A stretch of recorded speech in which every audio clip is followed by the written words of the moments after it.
জুবিন ক্ষেত্ৰ আহি পালোহি আৰু ইয়া দেখিছে আমি যেহেতু নগাঁও সাইডৰ পৰা আহিছিলো আৰু এটো হৈছে নগাঁও সাইডৰ পৰা অহা ৰাস্তা আৰু এফালে গুৱাহাটীৰ পৰা ৰিটাৰ্ণ হোৱা ৰাস্তা হেতু কাষতে হ'ল জুবিন ক্ষেত্ৰখন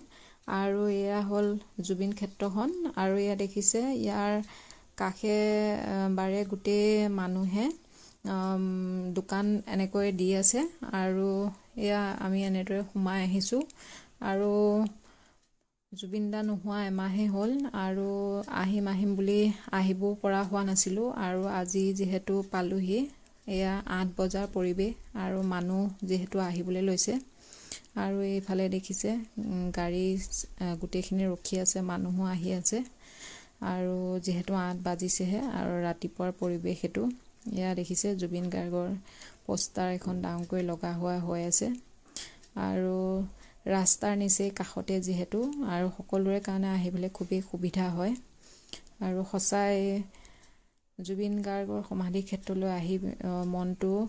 কিবা এটা শান্তিও লাভ কৰিছে আৰু যেহেতু আহা নাছিলো আৰু দুখো অনুভৱ হৈছে যেহেতু আমাৰ মাজৰ পৰা নোহোৱা হৈ গ'ল জুবিন দা আৰু ইয়া দেখিছে সমাধিস্থলীত গছ গছনিৰ বাতাবৰণে ভৰি আছে গোটেই চাৰিওকাষে আৰু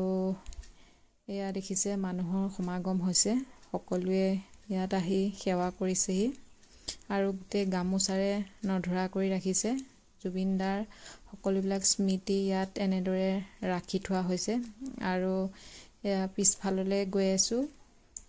ইয়াত এগছি চাকি জ্বলোৱা হৈছে ডাঙৰকৈ আৰু এইফালে দেখিছে ইয়াতে যি কোনো নাম গুণ কীৰ্তন সকলোবিলাক এই ইয়াতে হয় আৰু এইফালে আছে সমাধি ক্ষেত্ৰখন আৰু এয়া আহি আছো এয়া দেখিছে সচাই এইকন জেগাতে যে জুবিন দা নোহোৱা হৈ গৈছিলে দেখিও সচাই মনটো বেয়া লাগিছে আৰু দুখৰ সীমা নাইকিয়া হৈ গৈছে আৰু কিনো কব এয়া হ'ল এইখিনি অন্তিমখিনি জেগা আৰু আমি এনেদৰে আহিলো চাবলৈ বুলি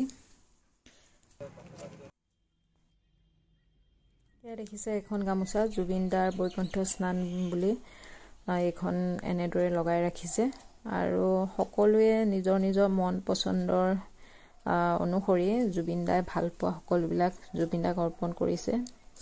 আৰু ইয়াতে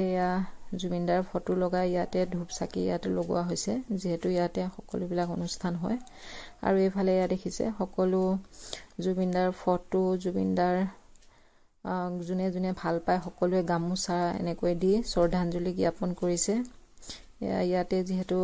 অন্তিম ক্ষণত জুবিনদাক ইয়াতে ৰাখিছিলে আৰু মইও এখনি গামোচা লৈ আহিছিলো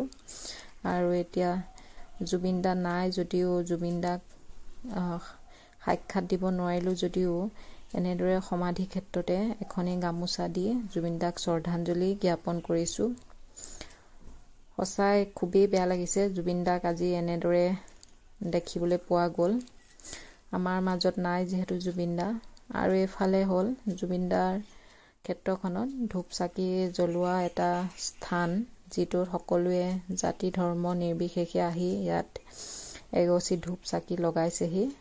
আৰু এফালে দেখাইছো সকলোবিলাকে লগাই জুবিনদাক সেৱা কৰি আছে আৰু মইও যেহেতু ধূপ চাকি লগাই লংগে সোণাপুৰৰ এই জেগাখিনি সচাই খুবেই এটা ভাল লগা নিৰিবিলি স্থান যেহেতু গছ গছনিৰে ভৰপুৰ হৈ থকা এটা শান্ত জেগা যিটো জেগা জুবিনদাই নিজে বাছনি কৰি লৈছিল আৰু সেই অনুযায়ী সমাধি ক্ষেত্ৰখনো এনেকুৱা এটা প্লেছতে হৈছে আৰু খুব শান্তিৰে ইয়াত জুবিনদা সদায় আমাৰ মাজত থাকিব